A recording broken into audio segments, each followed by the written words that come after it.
Here's the scoop.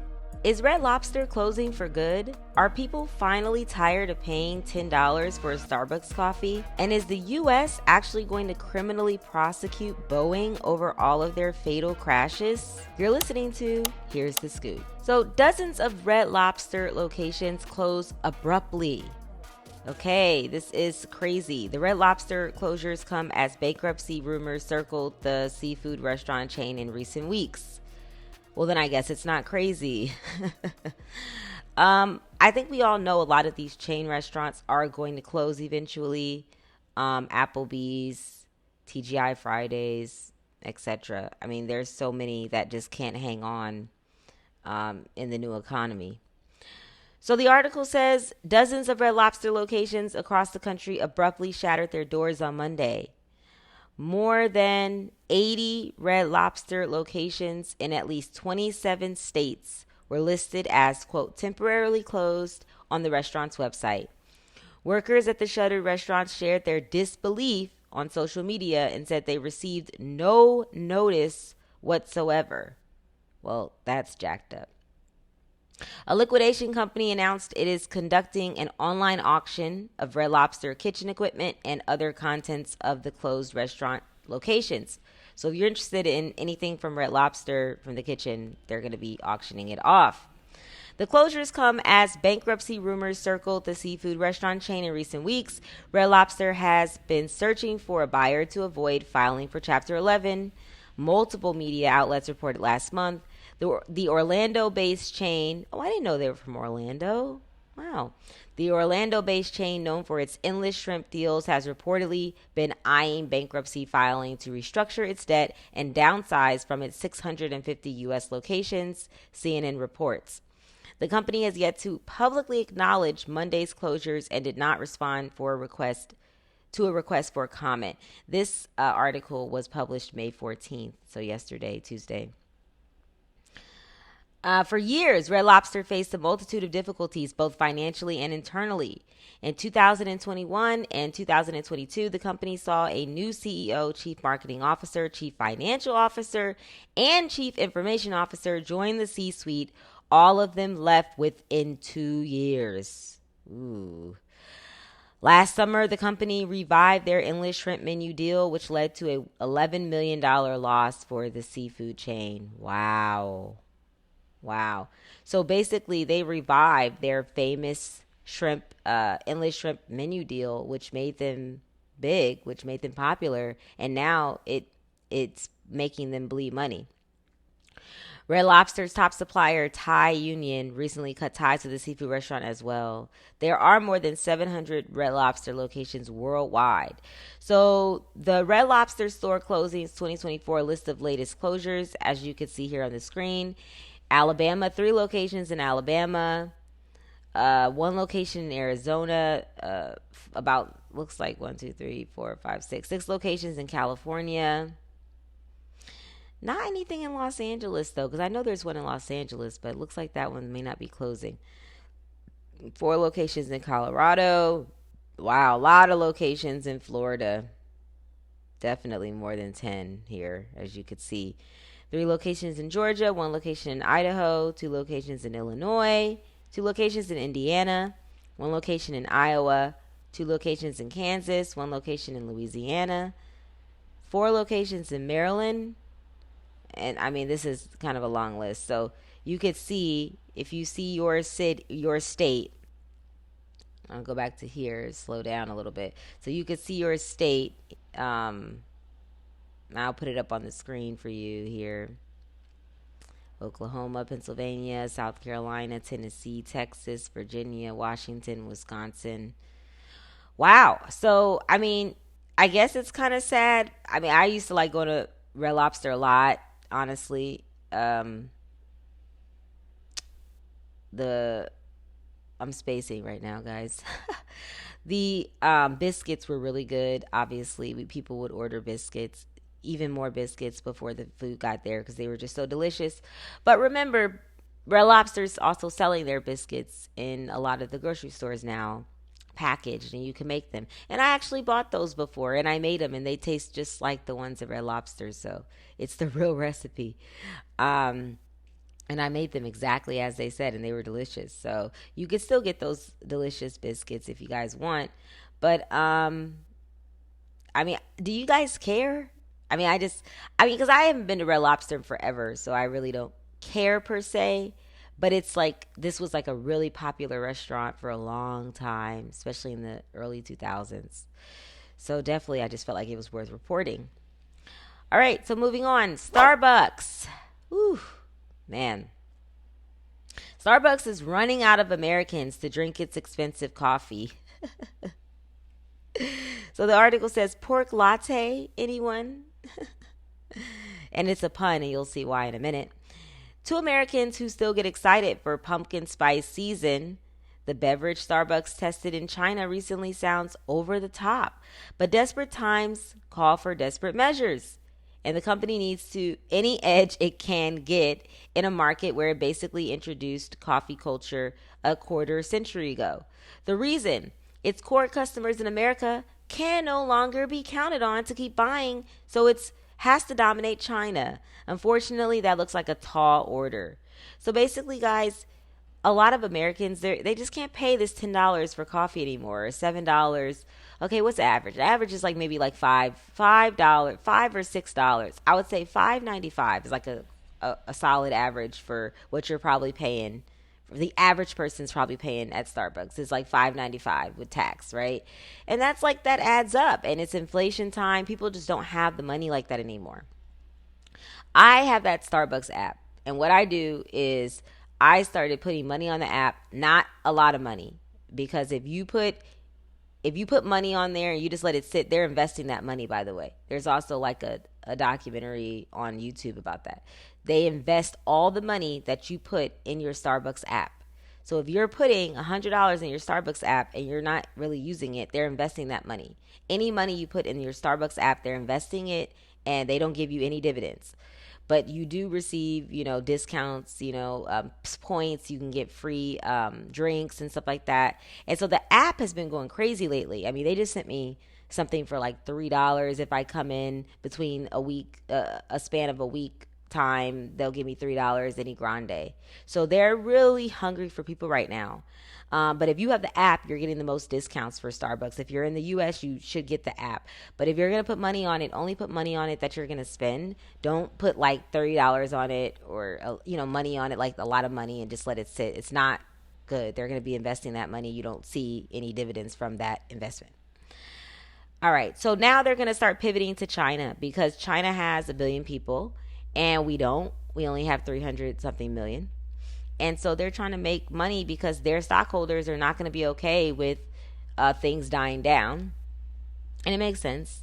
Starbucks has been a juggernaut, expanding from 165 stores when it went public in 1992 to a company worth nearly $150 billion at its peak. But it stumbled badly twice in its history, and on both occasions, the main chiefly responsible for that phenomenal growth, Howard Schultz, came back as chief executive. He won't be returning, though, for a fourth stint.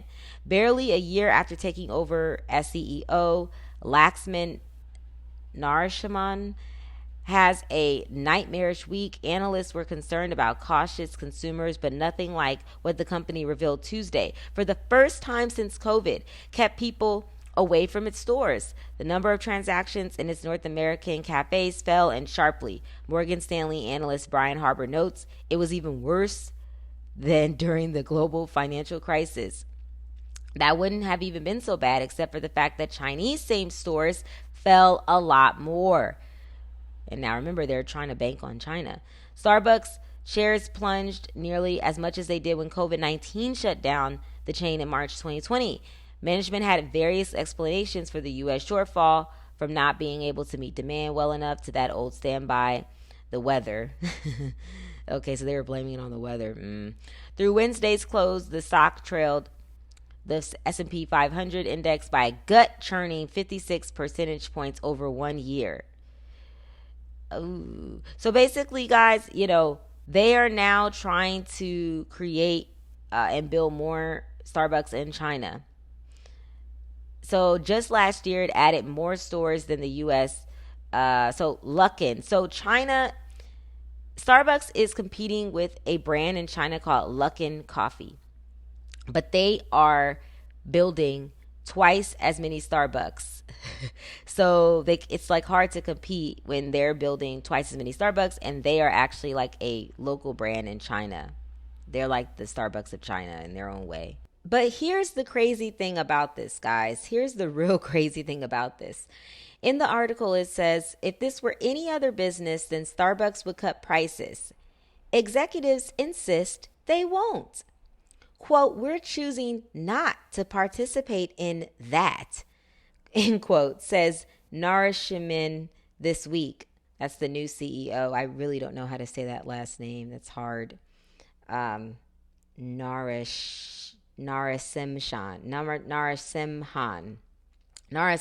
I think. Narasimhan. So he says, we are a premium brand. We built a business over 25 years with a great deal of competitive advantages. And the article goes on to say, on some level that makes sense, like fancy handbags, Starbucks is what economists call a Veblen good. One that is more desirable because it costs more. By expanding to places that never had shops and introducing more Chinese to coffee, there is a theory that Luckin and Kadi, which are two of the biggest coffee brands in China, are laying the groundwork for financially strong premium brands to benefit later, a possibility raised recently by Tim's China director Greg Armstrong.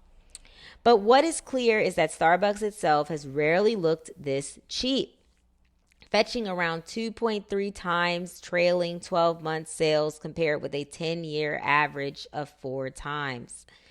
If it reverses course and competes on price, then that lower valuation seems right considering how it would crimp margins. But if it loses much more market share, then bargain hunters could be left with a bitter aftertaste, sort of like finding a piece of meat in their coffee. So that's why in the beginning of the article they said a pork latte. Because like pork is cheap, you know. So yeah, this is really interesting. Let me know what you guys think in the comments. I do know that I've heard that Starbucks doesn't have the best coffee as far as like how it's grown. It's not organic. And we all know that they have gotten sued for having fake fruit or something like that in their some of their fruit drinks. They're saying the fruit was like not real or fake or something like that. So Starbucks has had some issues, and they have competition in China. I don't know if they're going to be able to make good on their money in China if we're not buying as much like we used to in America. But you heard it from the CEO, the new CEO. He says we're not choosing to participate in price cuts. They will not lower the price of these Starbucks drinks, and they should. They should, because if they did, they would maybe gain some more people back. But what this article is not telling you is that with the war going on in the Middle East, the current war, you know, the current situation over there with the I and the P, a lot of people in the Middle East are actually not going to Starbucks. They have banned Starbucks in their mind. And Starbucks is losing a lot of money in their stock price because of the Middle Eastern people basically boycotting their coffee. So, I mean, that's what they're not saying in this article, but that's also a big reason why their market share has fallen. That's also a reason why a lot of the deals they're having now that they never used to have on my app. I mean, right now, if I go, like I told you, $3 for a grande, they've never sent me that before. But that's because they're hurting. And so if you have the app, if you have the Starbucks app, you'll get more deals right now because they're hurting. So they're reaching out to the people that they know, that they believe really deal with them because they have the app. You know what I'm saying? Which doesn't mean anything, but you guys get what I'm saying. So they didn't say that in this article, but that's also another reason why Starbucks has really been hurting, why their stock price fell so hard, and why their outlook is gloomy. Because if this war continues over there, people are just gonna never go to Starbucks. and over there, and that's like also a big share market because they love to drink coffee in the Middle East. So that's really hurting their shares as well. So they're trying to make them up with China, but who knows? Who knows, guys? Let me know in the comments what you think about Starbucks not wanting to cut their prices, saying they're a premium brand and they're just gonna ride it out. They're gonna be Bonnie and Clyde over here and ride off the cliff. So maybe they'll survive, maybe they won't. All right, last but not least today, Boeing may face criminal prosecution over 737 MAX crashes, US says. So there's been so many. I just feel like every other day there's a crash with a Boeing plane. But I swear, people are still flying, and airline pilots will tell you everything's all good and gravy. But doors are opening on these planes, wheels are falling off of these planes. Planes are crashing. Planes are not landing properly. A lot of them are Boeing planes, and specifically the 737 MAX Boeing plane. So the article says the U.S. Department of Justice, DOJ, says it's considering whether to prosecute Boeing over two deadly crashes involving its 737 MAX aircraft.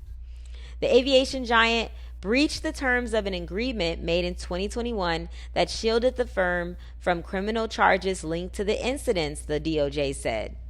Boeing has denied that it violated the agreement. The crashes, one in Indonesia in 2018 and another in Ethiopia in 2019, killed a total of 346 people. The plane maker failed to design, implement, and enforce a compliance and ethics program to prevent and detect violations of the U.S. fraud laws throughout its operations, the DOJ said. Boeing said it was looking forward to the opportunity to respond to the Justice Department and believes it honored the terms of that agreement. Under the deal, Boeing paid a $2.5 billion settlement, while prosecutors agreed to ask the court to drop a criminal charge after a period of 3 years. Wow. The DOJ said Boeing has until the 13th of June to respond to the allegations, and that what it should be taken into consideration as it decides what to do next. Oh, sorry. And what it should take. Okay, this is from the BBC, so their English is a little muddied right here. Okay, so basically what they need to take into consideration for what to do next. Relatives of the victims have called for criminal action against the company.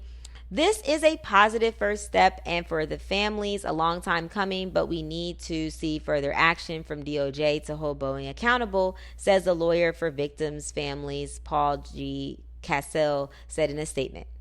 Boeing has continued to face intense scrutiny over the safety of its aircraft after an unused door came off, like I just said. Hold on, let me roll that back. Boeing has continued to face intense scrutiny over the safety of its aircraft after an unused door came off. A new 737 MAX shortly after takeoff in January, leaving a gaping hole in the side of the plane. Guys, seriously. They're making brand new planes where the doors haven't even been used yet, and they're coming off of the brand new plane that they made. The brand new doors coming off the brand new plane. And they want us to confidently get on the planes and be like, everything's good, everything's great. I mean, yeah, we're going to pray. I'm going to pray. I always pray on the plane, but still, like, what is going on? And why aren't they in prison already? Why isn't somebody from Boeing Corporate in prison already? Because they are a corporation, and corporations have all the power in the U.S. Hopefully the DOJ really does their job and criminally prosecute them, because these are our lives. These are our kids' lives, our grandparents' lives, our mom's lives, our dad's lives, our spouse's lives. This is not cool.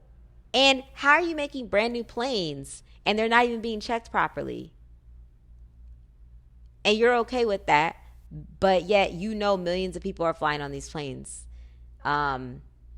It's criminal, it's unethical, and this should have been stopped after the first crash. Like, how many problems have they had? And then there was another crash I recently remember reading about, where it was in some African country. It was a plane. It was Boeing too, Boeing plane. It's a different airline, but you know, airlines buy the Boeing planes. And here's another thing: there's so many of these planes out there. There's so many Boeing planes out there, not just the 737, but just Boeing in general now is just really suspect. Like, even if it's not 737, how do we know it's been checked, triple checked? They're not even following these, again, like the DOJ said, the plane maker, Boeing, failed to, quote, design, implement, and enforce a compliance and ethics program to prevent and detect violations. So these people are flagrantly disobeying the law, and they're not in prison yet because they're a corporation. And that's how this thing works, folks. Welcome to America.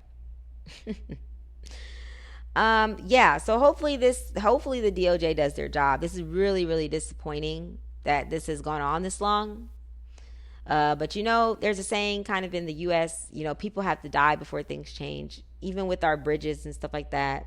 Even in the past, just in general, people have to die before anything changes with people's rights, with the law changes. Even back in the day, even, you know, when people were working in factories, they had children working in factories, and they had to die before they started saying, okay, no kids in the factories anymore. So that's kind of like an American thing. People with our bridges are not good. They got like a C grade, D grade bridges and things like that in the US, and until they collapse, they're not going to fix them. You know, if it ain't broke, don't fix it. You know, that mentality, that's definitely the US. And that's how they're handling Boeing right now. So let me know how you feel next time you get on a plane. Are you thinking about this? Are you looking at the name of the plane, the number of the plane, the make and model of the plane? Do you care or do you not care? Let me know in the comments what you guys think about all these articles: Red Lobster, Starbucks, and Boeing. And yeah, guys, I hope you enjoyed it. Until next time.